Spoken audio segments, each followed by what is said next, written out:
आप लोग? आयो आप सब ठीक होंगे और अपनी पढ़ाई अच्छे तरीके से कर रहे होंगे। तो चलिए अब स्टार्ट करते हैं अपने नेक्स्ट चैप्टर। अपनी नेक्स्ट यूनिट जो है प्रिंसिपल ऑफ मैनेजमेंट। इससे पहले यूनिट में हम देख चुके क्या है मैनेजमेंट का नेचर, कैसे वो सब चीज़ें होती हैं उसके अंदर, किस चीज़ को मैनेजमेंट कहते हैं और उसके अलग अलग चीज़ें हम जान चुके हैं। अब बात करते हैं प्रिंसिपल ऑफ मैनेजमेंट। देखो प्रिंसिपल मतलब ये स्कूल का प्रिंसिपल नहीं है अपने। प्रिंसिपल माने ये है कि सिद्धांत, रूल्स रेगुलेशंस या कोई कुछ आइडियोलॉजी। तो प्रिंसिपल माने एक ऐसे कुछ फ्रेमवर्क देखे गए हैं हमें। दो बंदे मेजोरिटी दे गए, एक तो टेलर एक फेयोल। टेलर और फेयोल दो बंदे थे, जो दो बंदे हमें मैनेजमेंट के बारे में कुछ चीज़ें बता गए, कुछ एक रूल्स दे गए, जिन रूल्स को अगर हम अपने मैनेजमेंट में अप्लाई करें तो हम अपनी डे टू डे कुछ प्रॉब्लम्स को सॉल्व कर सकते हैं। एग्जैक्टली सॉल्व होगा कि नहीं उसकी कोई गारंटी नहीं है, लेकिन हाँ उन प्रिंसिपल्स को अप्लाई करके हम अपने सॉल्व कर पाते हैं कुछ हद तक। चलिए देखते हैं कौन कौन से प्रिंसिपल है और आगे की चीज़ें करते हैं बात। देखिए आज की स्टडी समझ लीजिए। आज हम इंट्रोडक्शन पढ़ेंगे, सिग्निफिकेंट नेचर चीज़ें पढ़ेंगे। इसके बाद फ्यूल्स के 14 प्रिंसिपल आज ही खत्म कर लेंगे। उसके बाद अपने फ्यूल्स के क्वेश्चन, प्रिंसिपल के क्वेश्चन देख लेंगे, सिग्निफिकेंट के क्वेश्चन देख लेंगे। कल पढ़ेंगे टेलर एंड टेलर बचे हुए इस चैप्टर के क्वेश्चन। आई होप आप सबको बात समझ में आ गई होगी। चलिए देखते हैं प्रिंसिपल ऑफ मैनेजमेंट होता क्या है। देखो प्रिंसिपल माने सिद्धांत, आइडियोलॉजीज। कुछ आदमियों ने कुछ एक्सपेरिमेंट करा, कुछ चीजें ऑब्जर्व करी, अपने ऑब्जर्वेशन या अपने एक्सपेरिमेंट के बेस पे वे कुछ चीजें लिख के चले गए। वे थे उन्हीं चीजों कहते हैं आजकल प्रिंसिपल, जो कि मैनेजमेंट के बारे में लिखे गए, इसलिए कहते हैं उन्हें प्रिंसिपल ऑफ मैनेजमेंट। कि जो कुछ बंदे ऑब्जर्व करके या कुछ अपना एक्सपीरियंस करके अपना एक्सपीरियंस हमारे साथ शेयर करके गए हैं, जिसे कहा गया है प्रिंसिपल ऑफ मैनेजमेंट। उन एक्सपीरियंस या उन ऑब्जर्वेशन से हम अपनी मैनेजमेंट को इजीली कर सकते हैं, चीज़ों को इजीली मैनेजमेंट करा जा सकता है। 100% कन्फर्म नहीं होते ये प्रिंसिपल, 100% सॉल्यूशन नहीं देंगे, लेकिन हम मेजोरिटी केस में दे देते हैं। इन प्रिंसिपल को फॉलो करके हमें सॉल्यूशन मिल जाता है। चलिए करते हैं स्टार्ट। सबसे पहला है introduction of principal of management. सबसे पहले इंट्रोडक्शन पढ़ेंगे किसी भी चीज़ का, क्या होता है principle of management. Principle are general pronunciation. ये जनरली प्रोनाउंसिएशन है, मतलब जनरली इन्हें प्रोनाउंस करा जाता है, ये जनरली इन्हें कहा जाता है प्रिंसिपल। लेकिन असलियत में क्या होता है, असलियत में ये एक फ्रेमवर्क है, या कहें तो एक ढांचा है, या कहें और उसमें कहूँ तो मान लो आप हो, आपने कोई चीज़ ऑब्जर्व करी, आपने देखा कि यार ये काम जो हो सकता है ये ऐसा नहीं होना चाहिए, ऐसा होना चाहिए, ऐसा होता है तो इसमें ये फायदे होते हैं, ये नुकसान होते हैं। आपने कुछ ऑब्जर्व कर लिया, आप ऑब्जर्व करके अपनी किताब बना के आप लिख गए उसमें, तो वो क्या बन गया, आगे चल के वही चीज़ बन गई प्रिंसिपल, जो आपके सिद्धांत है। ऐसे ही हम दो दो लोगों के सिद्धांत पढ़ेंगे, यानी दो लोगों ने जो आइडियोलॉजी बनाई है, दो लोगों ने जो चीज़ें बनाई, ऑब्जर्व करके उनके बेस पर कुछ चीज़ें बनाई हैं, हम उन्हें पढ़ेंगे। इन चीज़ों या इन टेक्नोलॉजी बोला सॉरी, इन टेक्निक्स को, इन चीज़ों को अगर आप अपनी बिजनेस में अप्लाई करोगे, आप अपने मैनेजमेंट में अप्लाई करोगे, तो आपको काफ़ी प्रॉब्लम जो हो रहती हैं, अगर आप अप्लाई नहीं करते हैं उनसे छुटकारा मिल जाएगा। लेकिन क्या 100% प्रॉब्लम से छुटकारा मिलेगा? जी नहीं, 100% प्रॉब्लम से छुटकारा नहीं मिलेगा। यह मैं दूसरे शब्दों में कहूँ तो ये जो टेक्नोलॉजी है, ये जो प्रिंसिपल्स हैं मैनेजमेंट के जो हम आगे पढ़ने जा रहे हैं, ये आपको 100% सॉल्यूशन नहीं देंगे, या कहूँ तो इन्हें अप्लाई करके 100% गारंटी नहीं है कि आपका मैनेजमेंट सक्सेसफुल होगा। लेकिन हाँ उसकी प्रोबेबिलिटी यानी कि उसके होने के चांस बढ़ जाते हैं कि अगर आप इन प्रिंसिपल को अप्लाई कर रहे होगे तो एज कम्पेयर टू दोस्त उस बंदे के जो इन प्रिंसिपल को अप्लाई नहीं कर रहा, आपके सक्सेस होने के चांस ज़्यादा होते हैं। चलिए देखते हैं आगे। प्रिंसिपल आर जनरल प्रोनाउंसिएशन है, which are applicable when certain condition are present. ये तभी अप्लाई होंगे, ये सिद्धांत तभी लग पाएंगे जब कुछ कंडीशंस प्रेजेंट होंगी। कंडीशंस माने कुछ कोज प्रेजेंट होंगे या कुछ कारण प्रेजेंट होंगे। अगर कुछ समस्या होंगी तभी तो समाधान को सोचोगे। ये बात बताओ, अगर सब कुछ खुशहाल चल रहा है, सब कुछ परफेक्ट चल रहा है आपकी लाइफ में, तो आप किस समाधान के बारे में सोचोगे ही क्यों?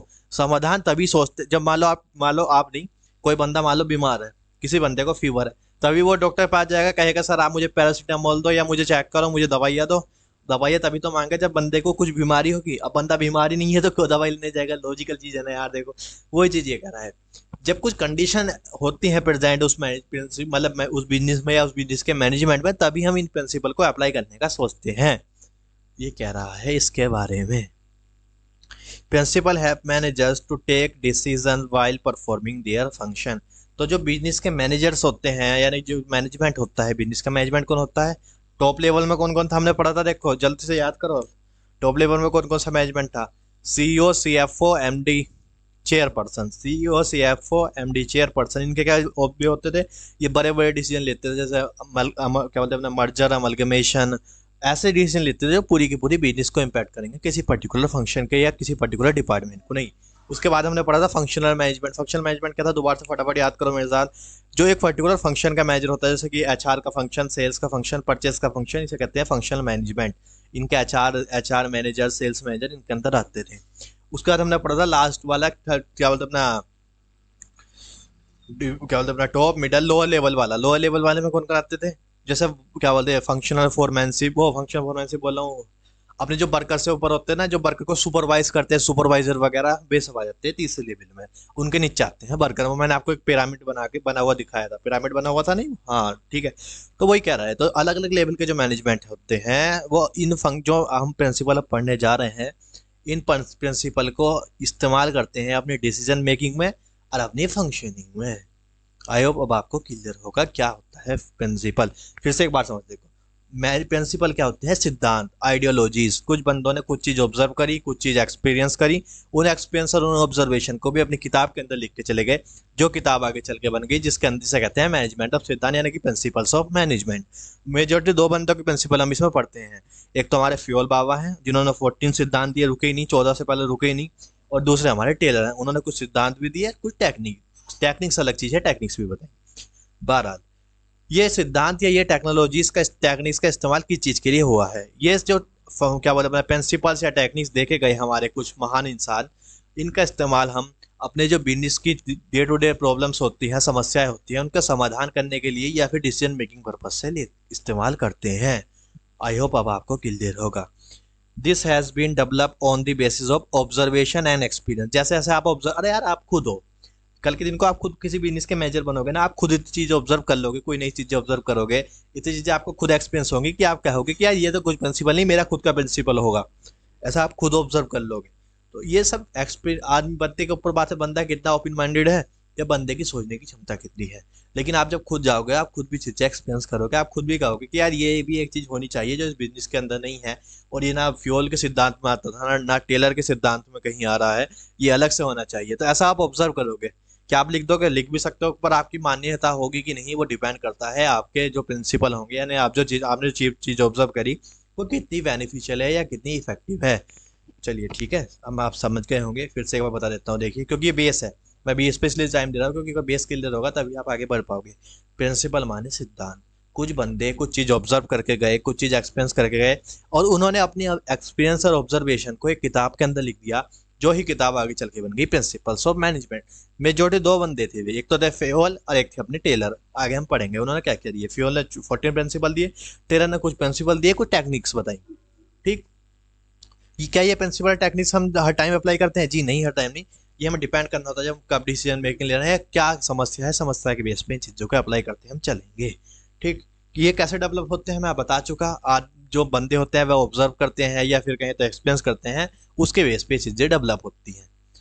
अब हम पढ़ते हैं nature of principal of management. इसकी मैं एक शॉर्ट टिक लाया हूँ, देखो यूपी में फ्लेक्सिबल है counting of cost and effective effect. अब देखो ये मैं खुद यूपी से हूँ तो मैं खुद अपनी बुराई तो नहीं कर रहा, लेकिन अब तो ऑलरेडी सब चीज़ें कंडीशन बढ़िया है यूपी में, चकाचक है। लेकिन कुछ जो 90s का 2000 का टाइम था, उस टाइम पे ये माना जाता था कि यूपी में रोज केस होते हैं। 90s और 2000 के टाइम पे ये माना जाता था कि यूपी में रोज केस होते हैं। इसलिए यूपी में जो फ्लेक्सिबल है काउंटिंग कॉस्ट एंड इफेक्ट, यानी कि जो कॉस्ट इफेक्ट हो रहे हैं, कॉस्ट मतलब किसी न किसी को समझ गए आप, तो उसका कुछ इफेक्ट भी होगा। तो ये कॉस्ट और इफेक्ट की जो काउंटिंग थी वो 90 से 2000 के टाइम पे यूपी में फ्लेक्सिबल थी। मतलब अनकाउंटिंग थी, कितनी करते रहो, सब चीज फ्लेक्सिबल थी, कोई फिक्स नहीं थी। ठीक, काउंटिंग फिक्स नहीं कि आज कितने केस होंगे, कल को कितने केस होंगे, ये फिक्स नहीं था। ये 90 से 2000 के टाइम पे फ्लेक्सिबल था। लेकिन आज के टाइम पे, जब से मैं किसी को नहीं प्रमोट करा, लेकिन आप उतना फ्लेक्सिबल नहीं है, अब तो सब चीज़ स्टिक हो चुकी हैं, सब प्रशासन ओके है। ठीक, तो मैं ये ट्रिक बता रहा हूँ, किसी को क्रेडिट क्या बोले अपना क्रिटिसाइज नहीं कर रहा, लेकिन आप ट्रिक याद करिए। यूपी में फ्लेक्सिबल है counting of cost and effective, ये एक शॉर्ट ट्रिक है nature of principal of management को याद करने की। कैसे? सबसे पहला है यूनिवर्सली एप्लीकेबल, कि मैनेजमेंट का जो प्रिंसिपल है वो पूरे के पूरे दुनिया पे एप्लीकेबल है। ऐसा नहीं है कि आप जो इंडिया में प्रिंसिपल पढ़ रहे हो या जो कोई फॉरेन का बंदा होगा वो कुछ अलग प्रिंसिपल पढ़ रहा होगा, वो भी अपनी क्लास 12 की बीएसटी की बुक में सेम फ्यूल के सेम प्रिंसिपल पढ़ेगा, टेलर के भी सेम प्रिंसिपल पढ़ेगा जो कि आप पढ़ोगे, बिल्कुल डिट्टो कॉपी पेस्ट। आपको कुछ अलग नहीं पढ़ाया जा रहा जो कि वो एक फॉरनर बंदा पढ़ा है। तो इसे कहता है यूनिवर्सली एप्लीकेबल। तो यूनिवर्सली से आगे यू, ठीक है ना। Form by practice and experience, formed by practice and experience. ये कैसे बनते हैं प्रिंसिपल, हम ऊपर पढ़ चुके, कुछ बंदों ने कुछ प्रैक्टिस करी, कुछ एक्सपीरियंस करा, उसके बेस पे भी चीज कुछ लिख गए। जनरल गाइडेंस, क्या इन्हें अप्लाई करना कंपलसरी है? नहीं, आपकी चॉइस है। आप फ्यूल के मानो, आप टेलर के मानो, आप कुछ फ्यूल के मान लो, कुछ टेलर के मान लो, आप कुछ भी मानो, अपने खुद के प्रिंसिपल मान लो। नहीं नहीं भाई, अलग चलेगा। आप ऐसा कर सकते हो, बिंदास कर सकते हो यार, कोई रोक टोक नहीं है। ये क्या कंपलसरी है? नहीं कंपलसरी नहीं है, लेकिन आपके पास एक ऑप्शन है, वे बंदे बता गए जो उन्होंने तजुर्बा करा। अब उस तजुर्बे को मानना ना मानना आपके हाथ में है। मेनली बिहेवियरल चीजें बिहेवियरल होती हैं इसके अंदर। फ्लेक्सिबल, फ्लेक्सिबल मैं बता चुका, कहीं ना कहीं हंसी आ रहा है, जनरल गाइडेंस है, फ्लेक्सिबल है। आप चाहो तो कोई सा अप्लाई कर लो, किस आप चाहो तो उसमें कुछ मॉडिफिकेशन करके अप्लाई कर लो, बिल्कुल बिंदास अपना फ्रीली करो यार, लोड नहीं लेना आपको इन प्रिंसिपल्स में। ये तो बस बता गए आपको, आपको देखना है कि आपकी केस में कौन सा सूटेबल है, क्या वो एग्जैक्टली सूटेबल है, या उसमें भी कुछ अल्टेशन करके काम चलेगा। तो अल्टेशन करके काम चल रहा है तो अल्टेशन करके काम चलाओ। कॉज एंड इफेक्टिव रिलेशनशिप भी हम पढ़ चुके हैं। कुछ कॉज था, उसके बेस पर कुछ इफेक्ट लिए गए, कुछ कॉज थे तो उसके बेस पर कुछ इफेक्ट लिए गए। कोई समस्या आई थी, उनके बेस पर उन बंदों ने भी प्रिंसिपल बनाए थे, और वे आपको बता के चले गए कि अगर आपके साथ भी ये समस्या आए तो आप ये प्रिंसिपल समझना, ये चीजें अप्लाई करना, ये चीजें करोगे तो ये सब चीज इस तरीके से सुधर सकती है। कंटिजेंट होता है लास्ट प्रिंसिपल। तो क्या क्या हमने nature of principal of management मेरे साथ एक बार दोबारा पढ़ेंगे। नेचर ऑफ प्रिंसिपल मेरे साथ एक बार दोबारा से सब अपने घर बोलना यार, चुप नहीं रहना। यूनिवर्सली एप्लीकेबल है सबसे पहली बात, दूसरा है formed by practice and experience, तीसरा है जनरल गाइडेंस, चौथा है मेनली बिहेवियरल, पांचवा है फ्लेक्सिबल है, छठा है कॉज एंड इफेक्टिव। कुछ कॉज हुए थे जिसके बेस पर उन्होंने ये बनाया, फिर आज के टाइम पे हम उन्हें अप्लाई कर सकते हैं अगर हमारे साथ भी बहुत चीजें हो रही हैं तो। और लास्ट है कंटिजेंट। ठीक, तो ये हो चुके, इन्हें पढ़ देखो, अभी इनके बारे में डिटेल में पढ़ेंगे। मैं आपको सिर्फ ये मैंने देखो कैसे बनाया, जैसे मान लो ये है तो मैंने इसके सबके एक साथ दे दिया, अभी इनको मैं डिटेल में पढ़ाऊंगा। ये ऐसे क्यों दिए, आपको जब रिवाइज करना हो आप सीधा यहाँ से पढ़ना और आपके माइंड में एक इमेज बना लेना कि नेचर ऑफ प्रिंसिपल के अंदर क्या क्या चीजें आती हैं, क्योंकि माइंड में ब्रेन इमेज बनानी कंपलसरी है। पेपर में याद नहीं रहेंगी क्या चीजें अंदर थी अगर आप ब्रेन इमेज नहीं बनाओगे। देखो, इसे याद करने की शॉर्ट ट्रिक भी मैं आपको दिखाता हूँ मैंने कैसे बनाई थी। यूपी में फ्लेक्सिबल है काउंटिंग किसकी, कॉज एंड इफेक्ट। कॉज माने केस केस वगैरह यूपी में बहुत होते हैं, आज के टाइम की नहीं, 1920s के बारे में आप मान के चलना। सबसे पहले देखो यूनिवर्सली, यूपी में से सबसे पहले आ गया यू। यू माने यूनिवर्सल एप्लीकेबल, पी माने formed by practice and experience. ठीक, मे माने मेनली, ठीक है ना, यूपी में, मे माने मेनली। फ्लेक्सिबल देखो मैंने पूरे का पूरा इस्तेमाल कर लिया, क्यों, टेक्निक भी ऐसी बनाओ जिससे चीजें याद आ जाए। ये नहीं पता अब यू पेपर में तो याद आ रहा है कि यूपी में फ्लेक्सिबल है काउंटिंग कॉज एंड इफेक्ट की, और पेपर में ये नहीं समझ में आ रहा फ्लेक्स वो यूपी क्या है, यू का क्या मतलब क्या था, पी का मतलब क्या था। एफ एल लिख देता था, एफ एल का मतलब क्या, इसलिए मैंने पूरा फ्लेक्सिबल लिखा। मैंने कुछ चीजें पूरी की पूरी इसीलिए लिखी ताकि आपको याद रहे। तो यूपी में फ्लेक्सिबल है। अब है देखो स्मॉल में है, जो चीज़ स्मॉल में है वो इंपॉर्टेंट नहीं है, कैपिटल वाले वर्ड ही इंपॉर्टेंट है, ये ध्यान रखना। ये तो स्मॉल में, स्मॉल की चीज़ को हम तवज्जो नहीं देंगे, यानी कि इंपॉर्टेंस नहीं देंगे। चलिए, यूपी में फ्लेक्सिबल है, कॉज एंड इफेक्ट देखो मैंने पूरा लिखा। काउंटिंग स्मॉल में क्यों लिखा, क्योंकि काउंटिंग का इतना इंपॉर्टेंस नहीं था। काउंटिंग कहाँ से आई, देखो कंटिजेंट से, आई काउंटिंग आई, contingent of cause and effective relationship. Cause and effect को बोला कि वो पूरा था तो मैंने शॉर्ट ट्रिक में ही पूरा डाल दिया। तो शॉर्ट ट्रिक से आप इसे याद कर लेना। बस एक जनरल गाइडेंस आपको अलग से याद रखना पड़ेगा, इतना तो रख ही लोगे यार, इसका क्या लोड है। दोबारा से देखो क्या क्या nature of principal of management है, दोबारा से पढ़ेंगे भाई। शॉर्ट ट्रिक है इसकी, यूपी में फ्लेक्सिबल है counting of cause and effect. अब देखते हैं, यू से आया यूनिवर्सल एप्लीकेबल, पी से आया formed by practice and experience, मे से आया मेनली बिहेवियरल, फ्लेक्सिबल से खुद फ्लेक्सिबल है, पूरे का पूरा डाल दिया मैंने। और है हमने अपना तरफ से लिखा, काउंटिंग से है contingent, and cause and effect तो अपने आप बता रहा है क्या है वो, कॉज एंड इफेक्ट रिलेशनशिप खुद है अपने आप में। बस एक जनरल गाइडेंस आपको अलग से याद करना पड़ेगा। आई होप आपको शॉर्ट ट्रिक भी अच्छी लगी, और प्लीज़ अगर आपको मेरी एफर्ट सही लग रहे हैं तो आप मुझे मुझे क्या मतलब यूट्यूब चैनल को अपना ही, आपका खुद का है वो मेरा नहीं है, आप अपने खुद के यूट्यूब चैनल को लाइक कमेंट सब्सक्राइब शेयर करें। और मुझे अगर कोई इंप्रूवमेंट लग रहा है, आपको कुछ बदलाव करने की जरूरत है तो आप मुझे फ्रीली बता सकते हैं, आपका बड़ा भाई हूँ, कोई दिक्कत नहीं है। चलिए स्टार्ट करते हैं। यूनिवर्सली एप्लीकेबल, इससे अगली ट्रिक देखना, वो इससे भी अच्छी है।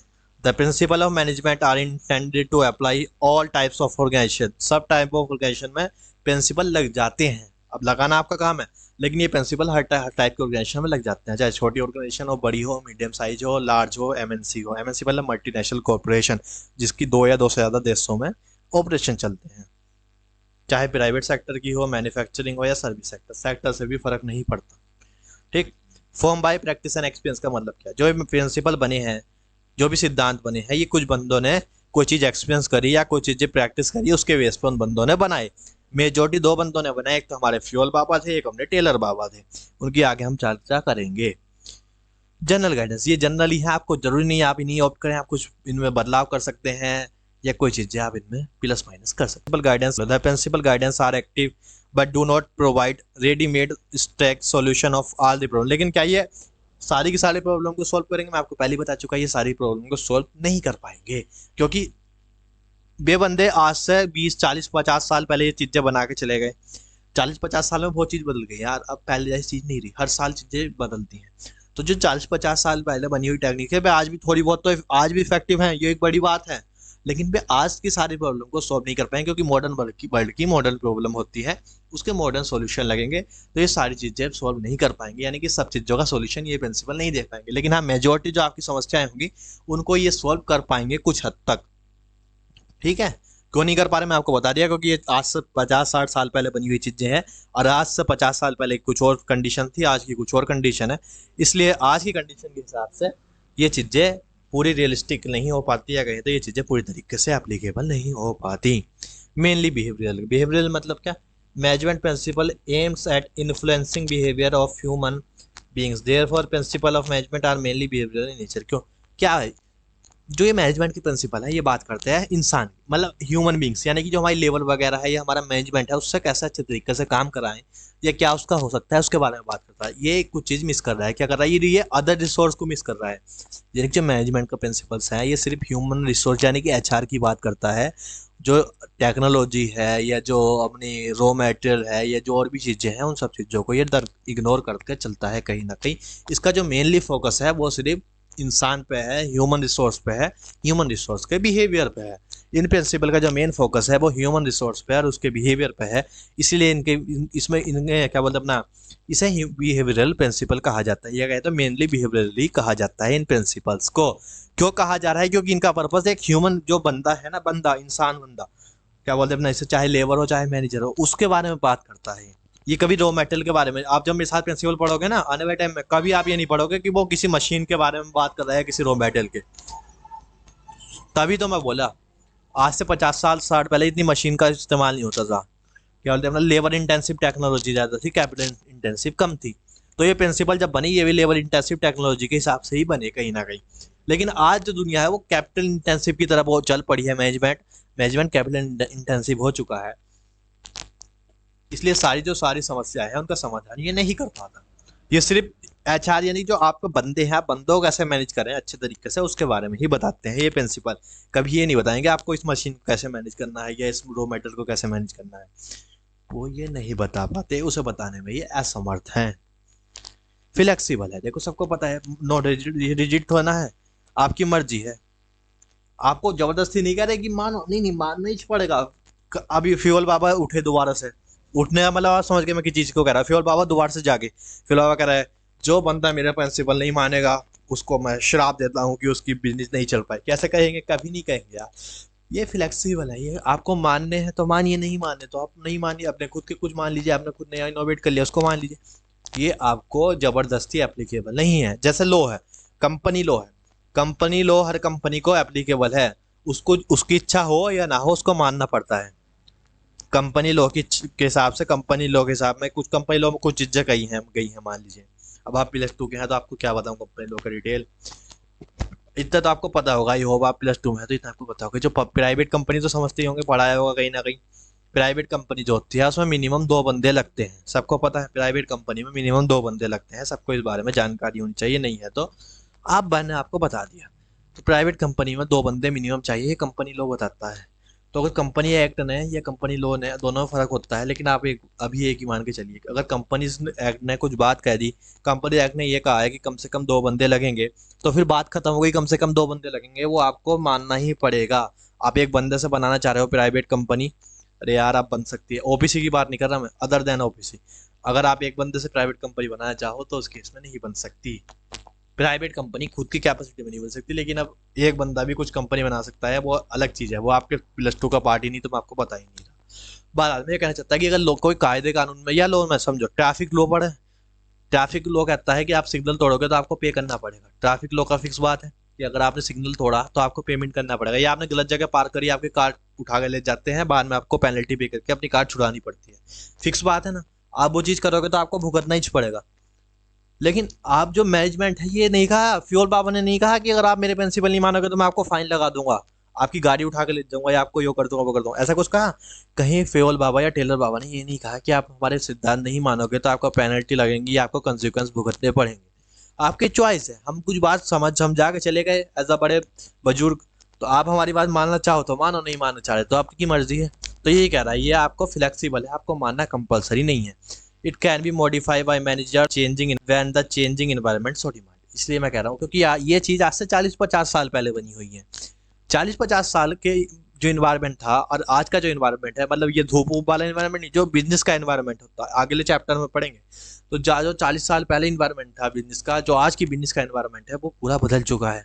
आज टेक्नोलॉजी बहुत आगे चली गई है, आज चीज़ें बहुत एक्सपीरियंस हो गई हैं, आज चीज़ें एडवांस हो चुकी हैं। 40-50 साल पहले इतनी टेक्नोलॉजी नहीं थी अपने पास, तो वे बंदे जो बता के गए वे उस हिसाब से बता के गए थे। आज की चीज़ें अलग हो चुकी, तो आज इन्वायरमेंट बदल चुका, तो आपको उन टेक्नोलॉजी को फॉलो ऑन करना है तो करिए, नहीं करना तो मत करिए। और आप कर भी रहे हैं, आपको लग रहा है यार ये टेक्नोलॉजी तो ठीक है, लेकिन इसमें अगर हम ये चीज़ और एडवांस कर दें या ये चीज़ और ऐड कर दें, जो मान लीजिए टेलर बाबा, फ्योल बाबा ने कोई चीज़ कही है, आपको लग रहा है यार फ्योल बाबा की ये टेक्नोलॉजी लग तो जाएगी, लेकिन ये जब लगेगी जब हम इसमें थोड़ा सा बदलाव कर दें, तो आप बदलाव कर सकते हैं बिल्कुल यार, अपनी मर्जी से कुछ भी एडिशन डिलीशन कर सकते हो आप।